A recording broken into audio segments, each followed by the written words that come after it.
The bond was a quiet hum beneath the surface of his thoughts, a constant silver warmth that was Lyra. It had been there from the moment their eyes met across a crowded market square, a silent, thrumming recognition that had upended his world. For King Belarius, a being of ancient power and solitary rule, it was the anchor he never knew he needed. He could feel her now, a faint tremor of anxiety from her place in the upper gallery of the great hall. It was a familiar sensation, a delicate flutter like the wings of a trapped bird. He had grown accustomed to the texture of her emotions, the bright, sun-drenched gold of her joy, the cool, river-stone gray of her contemplation, and this, the soft, trembling silver of her nerves. Today, the silver was sharper. He stood at the center of the hall, the stone beneath his boots cold and unyielding, a stark contrast to the simmering tension in the air. Before him sat the emissaries from the Iron Clans of the North, their faces carved from granite and suspicion. The treaty, a fragile document of ink and hope, lay on the polished oak table between them, a culmination of a decade of skirmishes and bloodshed. His focus needed to be absolute. Every word, every gesture was a weight on the scales of peace or war. Lyra's anxiety was a distraction, a persistent, loving pull at the edge of his concentration. He glanced up at the gallery, his eyes finding her instantly. She stood beside a marble column, a small, vibrant figure in a sea of drab courtier silks. Her hands were clasped tightly before her, her knuckles white. She offered him a small, wavering smile when she caught his gaze, but he could feel the frantic pulse of her heart through the bond, a frantic counter-rhythm to the hall's tense silence. Just nerves, he told himself. She hated these formal proceedings, the weight of 1,000 years of history pressing down on her human shoulders. She felt the stares, the whispers that questioned her place beside him. He sent a wave of reassurance back to her, a deep, steadying warmth meant to soothe the frantic beat of her heart. "I am here. You are safe." For a moment, it worked. The silver thread of her fear softened, warmed by his own calm. But as the clan chieftain, a bear of a man named Borin, began to speak, his voice a low growl that scraped against the high ceilings, her anxiety flared anew, sharper this time, laced with something colder. A prickle of genuine fear. Belarius frowned. This was more than simple stage fright. But Borin was listing grievances, his words loaded with veiled threats, and the eyes of every detect were fixed upon their king. To show distraction now would be to show weakness, a crack in the formidable facade he had spent a lifetime cultivating. He could not afford it. The fate of thousands rested on this moment. With a flicker of regret, he did what he had done only a handful of times before, when the matters of state were so critical they demanded every iota of his being. He reached inward to the core of his power where the bond with Lyra was anchored, and gently, carefully, he muted the connection. It wasn't a severing, merely a dampening, like placing a hand over a vibrating string. He softened the input from her, turning the volume of her soul down to a whisper he could ignore. The sharp silver fear receded, leaving only the cold, clear space he needed to think, to negotiate, to be the king his people required. He would open it again the moment the treaty was signed. He would find her, wrap her in his arms, and soothe away whatever trivial fear had taken root in her heart. He cast one last glance toward the gallery. She was still there, her face pale, her eyes wide. He gave a subtle, reassuring nod, a promise he intended to keep, and turned his full attention back to the wolves at his door. The hours bled into one another, a grueling marathon of diplomacy. Words were weapons, silences were shields. Valerius parried, countered, and conceded, his mind a razor-sharp instrument of statecraft. He navigated the treacherous currents of ancient pride and fresh wounds, his focus unwavering. The silence where Lyra's soul usually resided was a strange, hollow peace, an absence he refused to examine too closely. It was a tool, nothing more, a necessity. Finally, a breakthrough, a concession from Boren, a grudging nod of agreement. The tension in the hall fractured, replaced by a collective, weary exhalation. Scribes scurried forward, quills scratching as the final amendments were made. Valerius stood, his presence filling the hall, and took the quill. The ink was black, final. He signed his name, the letters a bold, decisive slash across the parchment. It was done. Peace, fragile and hard-won, was secured. A wave of profound relief washed over him, a king's triumph.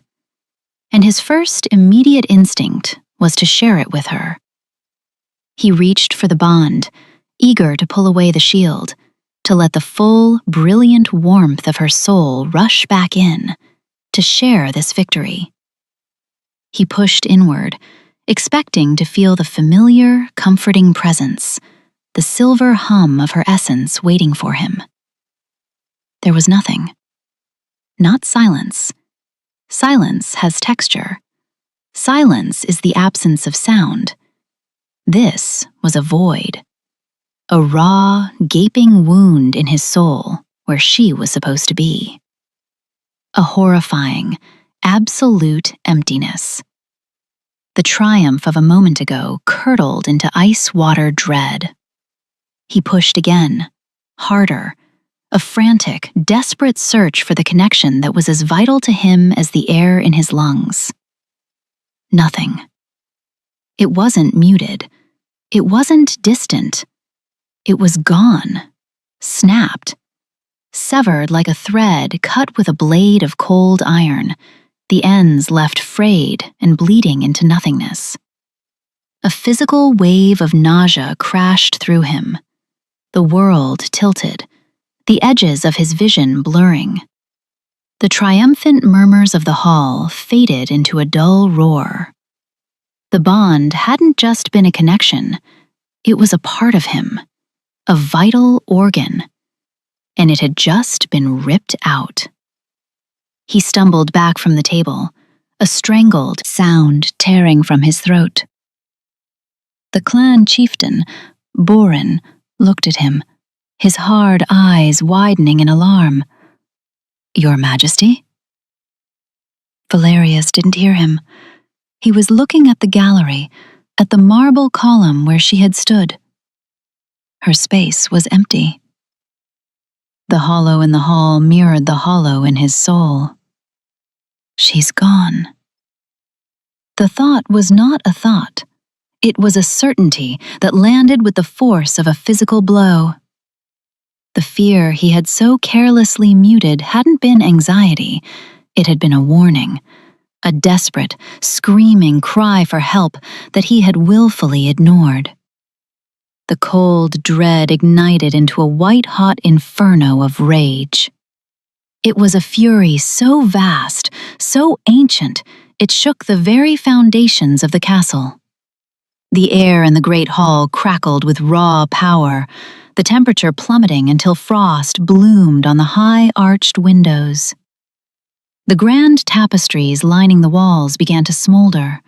The emissaries, moments ago celebrating a new era of peace, scrambled back in terror, their faces pale masks of fear. Belarius's eyes, normally the color of a calm forest, burned with a terrifying inner light. Guards! The word was not a command, it was a cataclysm. It shattered the stunned silence, echoing with a power that made men's bones ache. His royal guard, clad in silver and black, burst into the hall, swords drawn, finding not an external threat, but their own king radiating an aura of absolute devastation. "Seal the city," he commanded, his voice a low, chilling whisper that carried more menace than any shout. No one enters. No one leaves. In the captain of the guard, a man who had served him for 50 years and had never seen him lose his composure. "Find my queen." He strode from the hall, his movements unnaturally fast, a predator unleashed. The delegates flattened themselves against the walls to avoid his path. The treaty, the peace, the kingdom, all of it was ash in his mouth. There was only one thing in the world now, the sickening, silent void where Lyra used to be, and the all-consuming need to fill it, to find her, to make the ones who took her pay with their blood and their souls. His rage was a cold, efficient thing. It did not cloud his judgment, it sharpened it to a lethal point. He moved through the castle, not as a king, but as a wraith of vengeance. He tore through the captain's initial reports, the confused testimonies of witnesses who saw nothing, heard nothing. Useless. They were looking for a kidnapper, a political opportunist. He knew better. The severing of a soul bond was not the work of common criminals or rival courts. It was dark magic. Hateful magic. There was only one group with the knowledge and the malice to perform such an act: the Slayer Guild. A fanatical, ancient order dedicated to the eradication of all things magical, who saw the union of a human and a fey king as the ultimate blasphemy. They had been a dormant threat for centuries, a boogeyman whispered about in old tales. He had dismissed them as zealots skulking in the shadows, their power long since faded. A fatal miscalculation. He summoned his shadow guard, the elite, unseen operatives who moved through the city's underbelly like smoke. "The guild," he told them, his voice devoid of all warmth. "Find their scent. I want every sympathizer, every informant, every last rat that scurries in their name. Burn them out." He did not wait in his throne room. He did not delegate. He led the hunt himself. For 3 days and 3 nights, he tore his own kingdom apart. The city became his hunting ground. He moved through the rain-slicked cobblestone streets, a figure of terrifying purpose, the void in his chest a cold compass guiding his wrath. He interrogated informants in darkened alleyways, his power a crushing weight that squeezed the truth from their lying lips. He shattered the doors of underground meeting halls, leaving behind only silence and the smell of ozone. He found their first safe house on the second night. It was a nondescript tannery near the western wall. He didn't bother with the door. He ripped it from its hinges with a gesture, the wood exploding inward. Inside, 3 guild members were gathered around a table, their faces etched with fanaticism. They reached for blessed iron daggers, but they were too slow. Valerius was on them before they could draw a breath, a blur of shadow and fury. He did not ask for information, he took it, ripping it from their minds with a brutal telepathy that left them hollowed-out shells. From their shattered thoughts, he gleaned a name: the Sanctum of Austerity, an old, forgotten monastery in the Grey Fang Mountains. a place rumored to be a nexus of dampening magic, a place where his own power would be lessened. And he saw an image from their minds, Lyra, pale and unconscious, being carried through a stone archway carved with hateful, nullifying runes. She was alive. The knowledge was a shard of light in the suffocating darkness of his soul, but it did not quell his rage. It focused it. The slaughter at the tannery was a message. By dawn, the story had spread through the city's underworld like wildfire. The king was on the warpath. There was no mercy to be found. The journey to the Greyfangs was a blur of storm clouds and wind-lashed trees. He rode his great black charger, a beast of fey lineage with eyes of smoldering ember, pushing it to its limits. His guards struggled to keep pace. The physical world seemed to mirror his internal torment. The sky wept a cold, ceaseless rain, and the wind howled through the mountain passes like a grieving spirit. With every mile, the gnawing emptiness inside him grew more profound. He had always known where she was, what she felt. Now, there was only the void, a constant, agonizing reminder of his failure. He had prioritized a piece of paper over the safety of his own soul. The guilt was a poison, twisting his grief into a more potent, more lethal rage. He reached the sanctum as the bruised twilight of the third day bled into a starless night. It was a jagged silhouette against the churning gray sky, a fortress of cold stone clinging to the mountainside like a parasite. The air itself was different here, thin and heavy, tasting of dust and old hatred. He could feel the dampening effect of the place, a subtle pressure against his power, like trying to run through water. It didn't matter. He would tear the mountain down with his bare hands if he had to. He did not bother with stealth. He dismounted, his silver-chased armor gleaming dully in the gloom, and walked toward the main gate. The slayers were waiting. Archers lined the parapets, their arrows tipped with cold iron. A dozen heavily armored fanatics guarded the entrance, their swords and axes etched with runes of suppression. A man in the robes of a high priest stepped forward, his face a mask of smug certainty. "King of abominations," he called out, his voice thin and reedy. "You are weak here. Your power is an illusion. We have cleansed your human pet of your taint. We have set her free."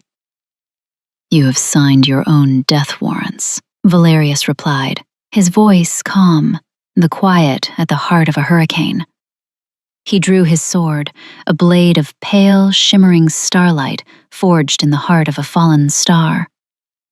Even in this dampening field, it hummed with a thirsty light. The high priest laughed. "Kill him!"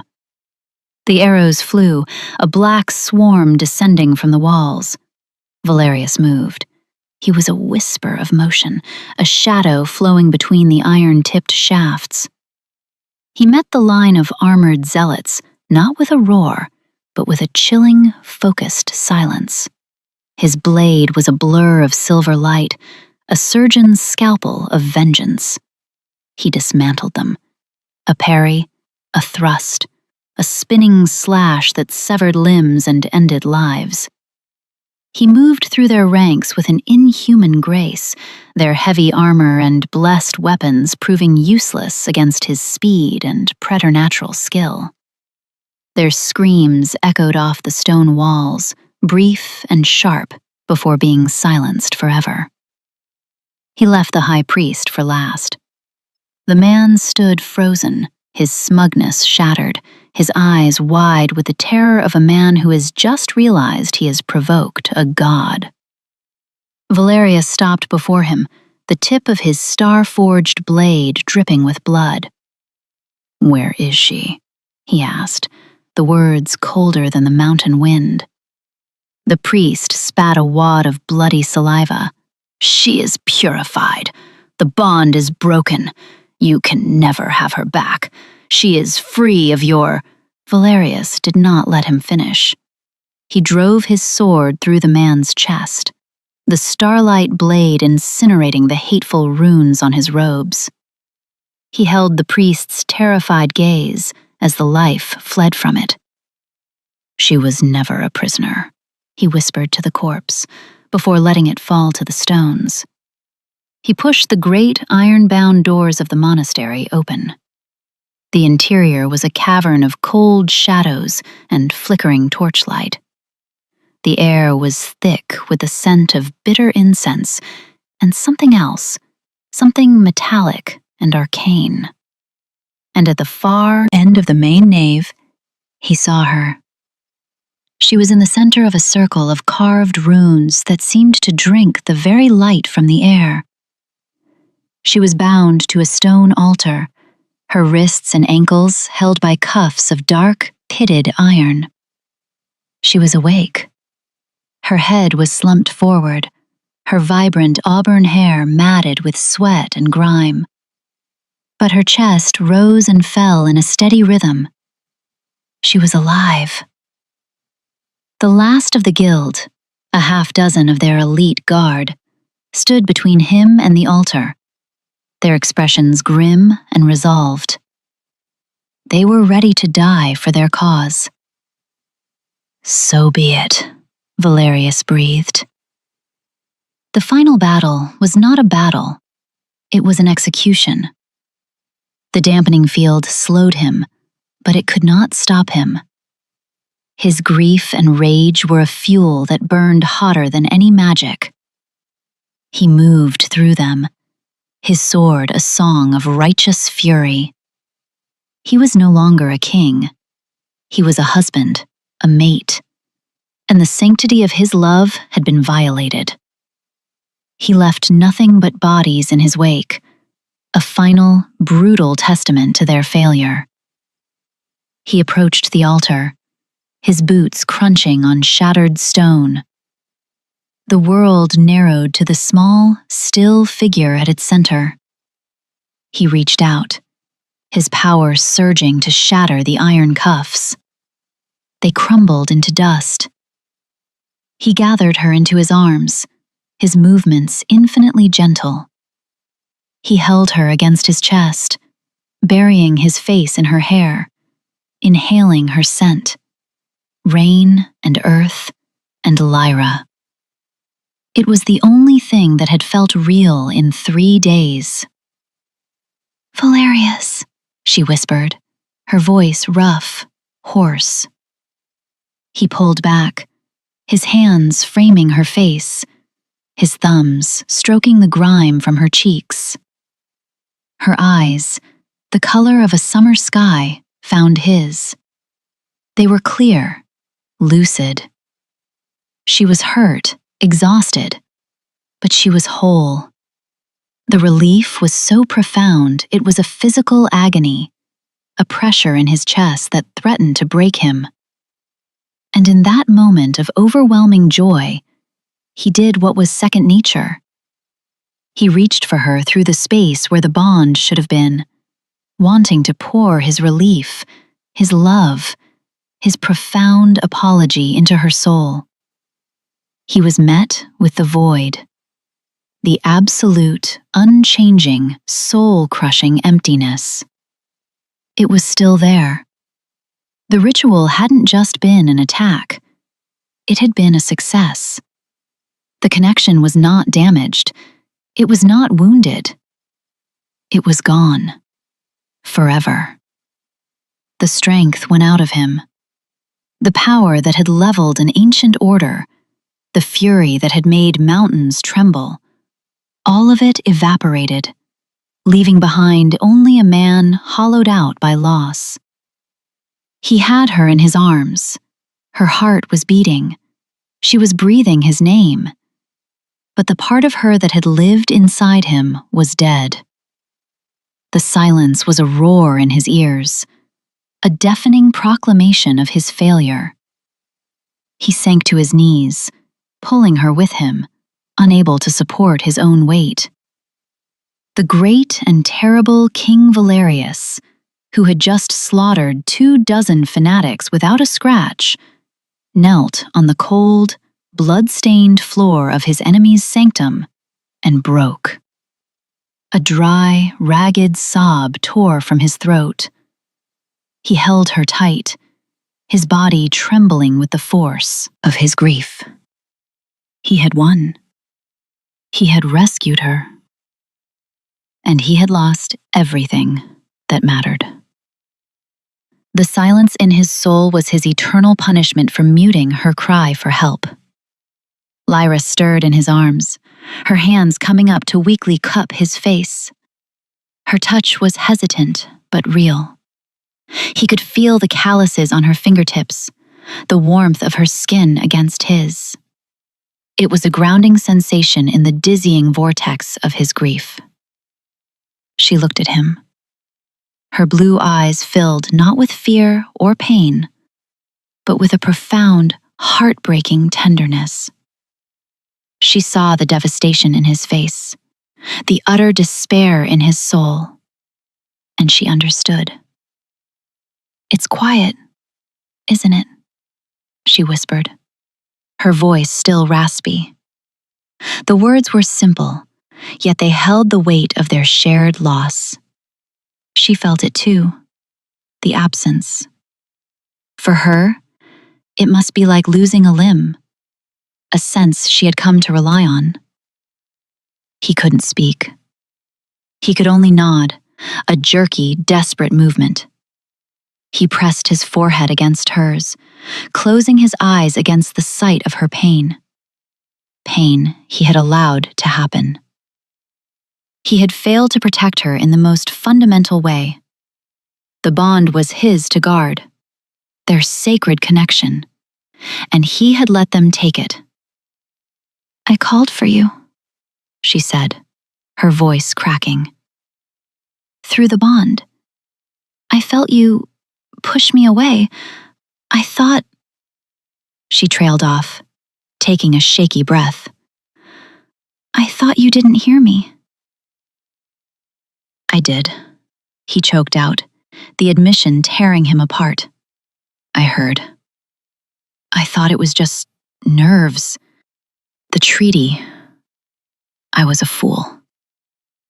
The confession was a raw, agonizing thing, stripped of all his kingly pride. He was just a man, kneeling before the woman he loved, admitting his greatest failure. She didn't recoil. She didn't condemn him. Instead, her touch gentled. She stroked his hair, her fingers tracing the line of his jaw. "You are not a fool, Valerius. You are a king. You carried the weight of a kingdom. I never wanted to be a burden." "You were never a burden," he insisted, his voice thick with unshed tears. "You were my anchor. And now, I can't feel you. Lyra, I can't feel you." The words were a cry of pure anguish. It was the core of his despair. He had relied on that constant, humming presence to know she was safe, to know she was his.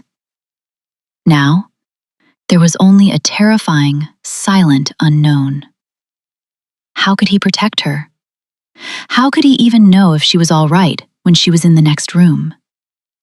She watched him, her expression full of a sorrowful wisdom. She saw the powerful Fae King, lost and terrified by a silence he had never known. Slowly, she took his hand, his large, calloused hand that had just wielded a sword with lethal grace, and guided it to her chest. She pressed his palm flat against the thin fabric of her tunic, directly over her heart. His fingers splayed against her, feeling the delicate structure of her ribs, the impossible warmth of her skin. And then he felt it. A steady, rhythmic thump. A quiet, persistent beat. Thump, thump, thump, thump. It was the sound of her life, real and physical and undeniable, beneath his hand.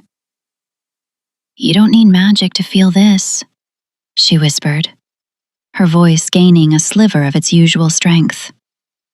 Her gaze held his, clear and unwavering. "This is real. This is here. You don't need to be in my soul to know that my heart beats for you." He stared at her, the simple, profound truth of her words cutting through the fog of his grief.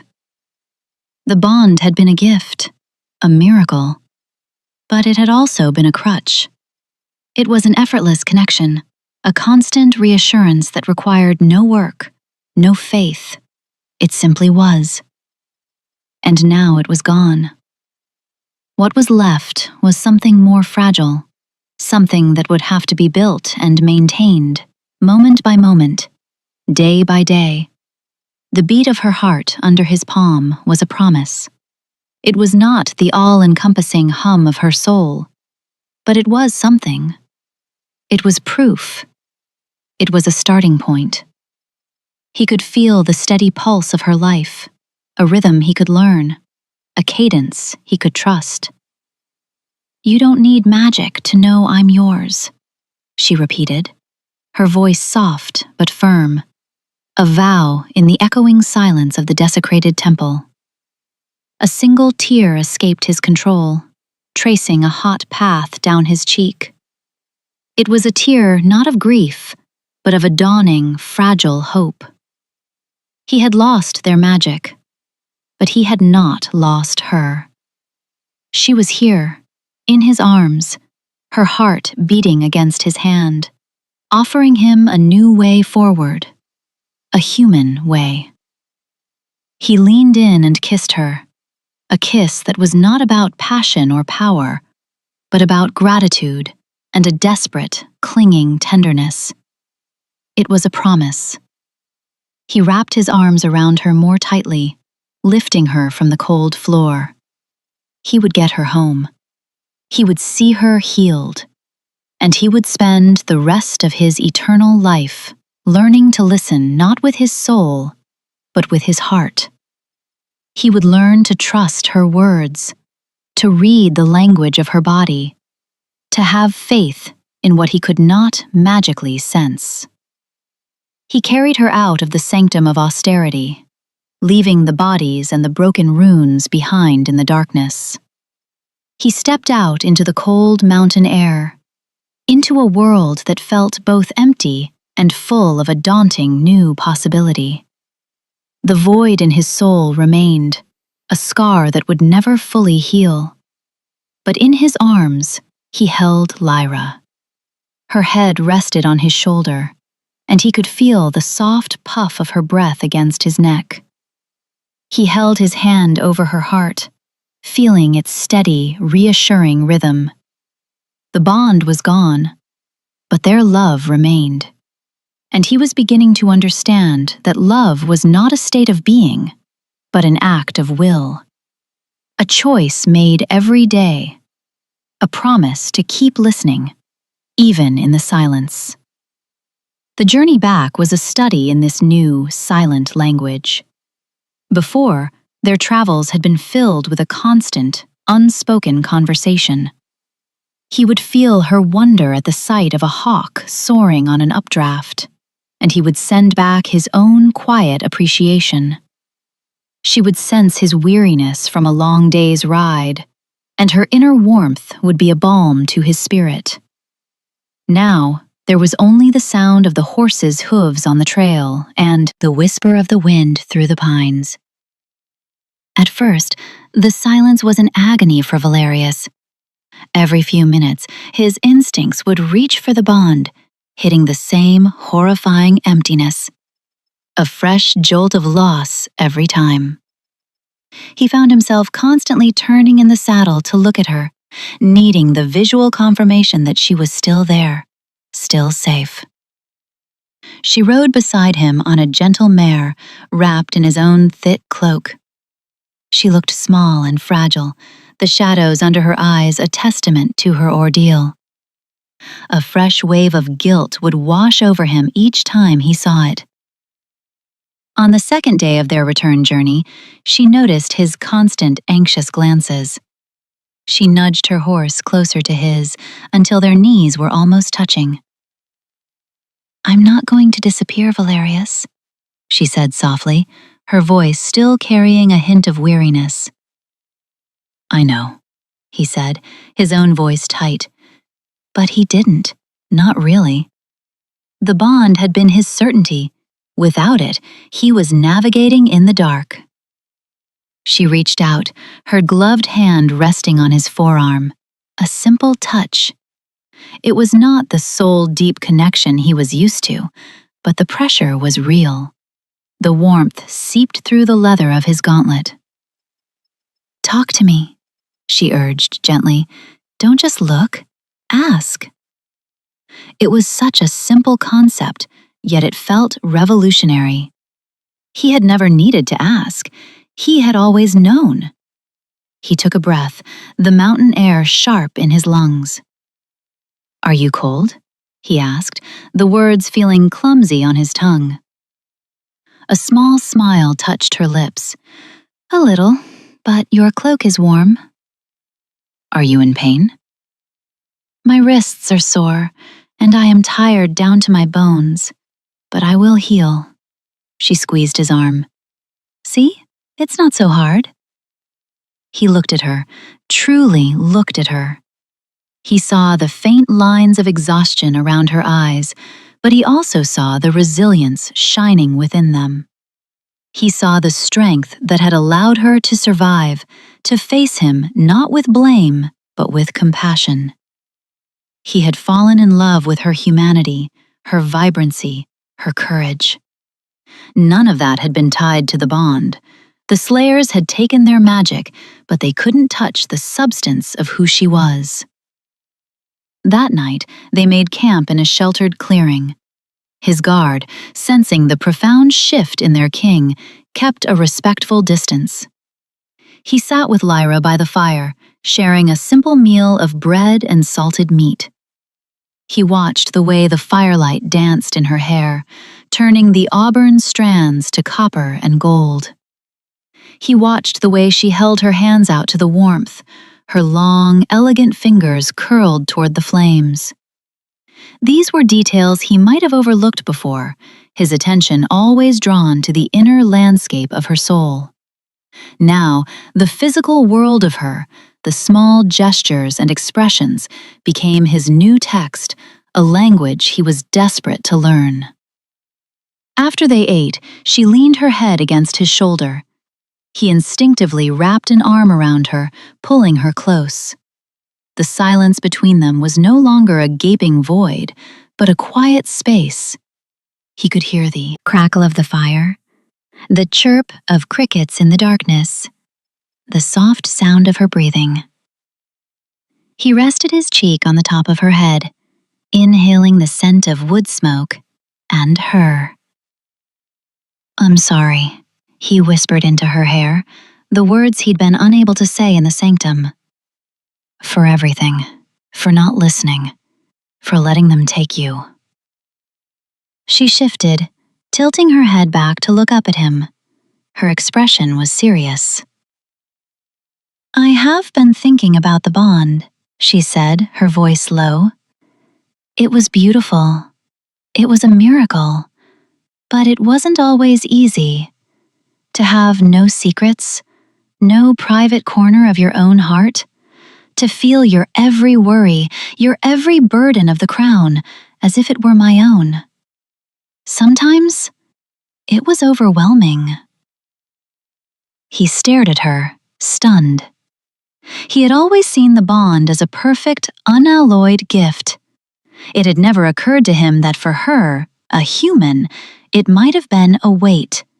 Another way in which his world had demanded she change, adapt, become something more than what she was. "I never knew," he said, his voice laced with a new kind of regret. "How could you?" she replied with a sad smile. "You were born with power.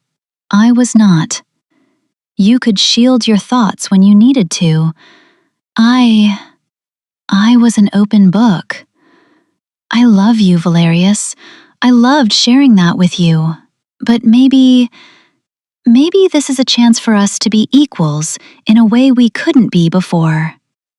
For you to learn my thoughts because I choose to share them, and for me to have a quiet place to keep them until I'm ready.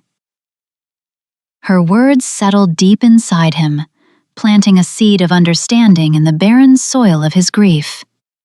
He had been mourning the loss of his connection to her, his window into her soul.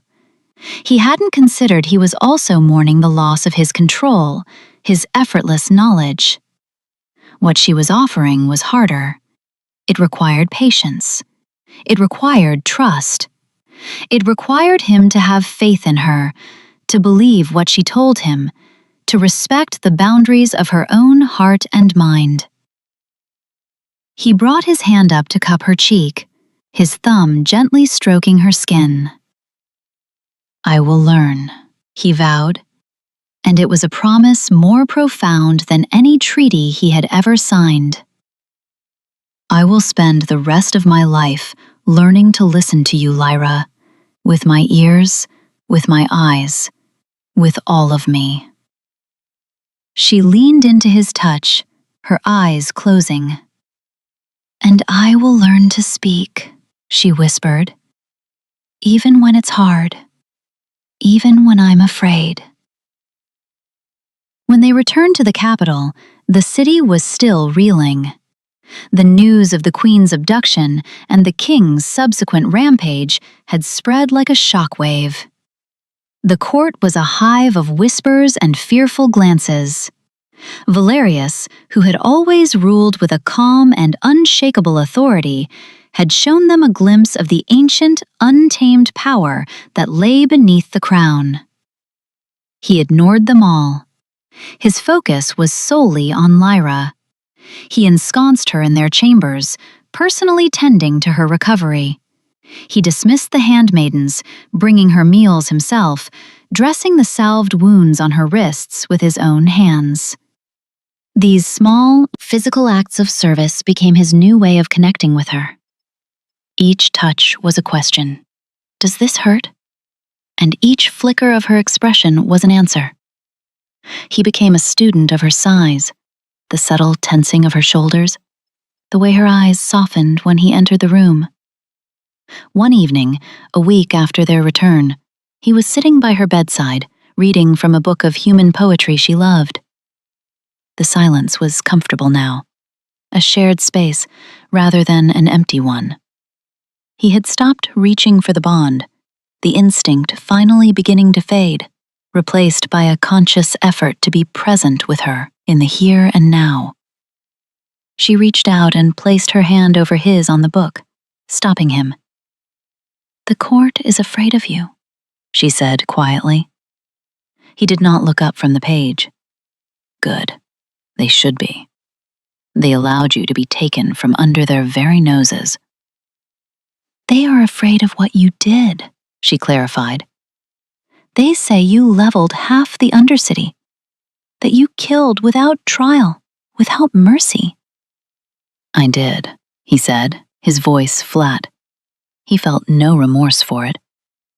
I know why you did it, she continued, her fingers tightening on his. But that rage, it will consume you if you let it. That is not the man I love. The man I love builds treaties. He doesn't just break them. He is just, not just wrathful. He finally looked at her. Her face was earnest, her eyes pleading. She was not just his mate to be protected. She was his conscience, his queen. The bond had often allowed him to feel her gentle nature, a calming influence on his own more volatile one. Now, she had to give voice to it, and he had to choose to listen. He closed the book, setting it aside. He took her hand in both of his, bringing it to his lips. They threatened the most important part of my world, he said, his voice low and intense. "But you are right. A king cannot rule through fear alone. My rage saved you, but it will not build our future." In the weeks that followed, he began the slow, arduous process of rebuilding. Not just the parts of the city his hunt had damaged, but the trust of his people and the fragile peace with the Iron Clans. He sent a formal, personal apology to Borin, explaining the circumstances. To his surprise, the gruff chieftain sent back a reply not of anger, but of grudging respect. "A man who would not tear the world apart for his wife is no man at all," the message read. "But a king must learn to hold the world and his wife in his hands at the same time. The treaty stands." Valerius took the lesson to heart. He learned to balance. He learned to delegate again, to trust his guard, to rule. But every decision was now filtered through a new lens. He no longer had the effortless barometer of Lyra's feelings to guide his moral compass. He had to rely on her counsel, on their late-night conversations where she would offer her human perspective on his ancient, fey problems. Their partnership became stronger, forged in the fires of choice and communication, rather than the ethereal light of magic. He found new ways to feel close to her. He would often just place his hand on her chest, a silent request, and she would cover his hand with her own, letting him feel the steady, life-affirming beat of her heart.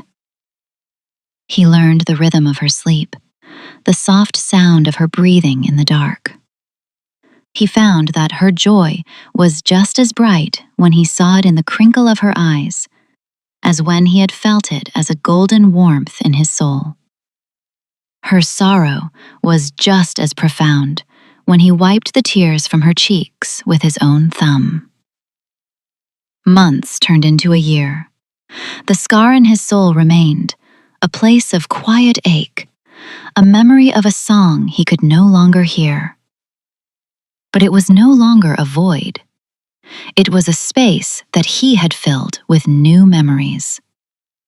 The memory of her laughter as they walked through the gardens, the memory of her sharp intellect in a council meeting, the memory of the fierce look in her eyes as she stood by his side, his queen in every sense of the word. One night, they stood on the balcony of their chambers, looking out over the sleeping city. The moon was a silver sliver in the ink-black sky. He stood behind her, his arms wrapped around her waist, his chin resting on her shoulder. It was a familiar posture, one they had shared 1,000 times. Before, he would have been immersed in the peaceful contentment of her soul. Now, he was simply immersed in her, the physical reality of her in his arms. "Do you ever miss it?" he asked, his voice a low rumble against her ear. She was silent for a long moment, leaning back against him. "Sometimes," she admitted honestly. "I miss the certainty, the feeling of being so completely known. But I think I love this more." "What is this?" he asked. "This," she said, turning her head to kiss his cheek. "This is a choice. Every day you choose to listen to me. You choose to trust me. And every day I choose to open my heart to you and let you in." The bond was a beautiful cage. This is freedom. And I have never felt more yours than I do now, when you have to win me all over again, every single day. He tightened his arms around her, a fierce, protective tenderness swelling in his chest. The Slayers had thought they were breaking them. They had thought that by severing the magic, they could sever the love. how little they understood. They had taken away the easy path, the effortless connection, and in doing so, they had forced him and Lyra to build something stronger in its place. Something forged not of magic, but of trust. Something built not on what they could feel, but on what they chose to believe. He placed his hand over her heart, the familiar gesture now a ritual of love and reassurance. The steady beat against his palm was the only magic he needed. It was the rhythm of their new life, a quiet, constant promise in the vast, waiting silence. And it was more than enough.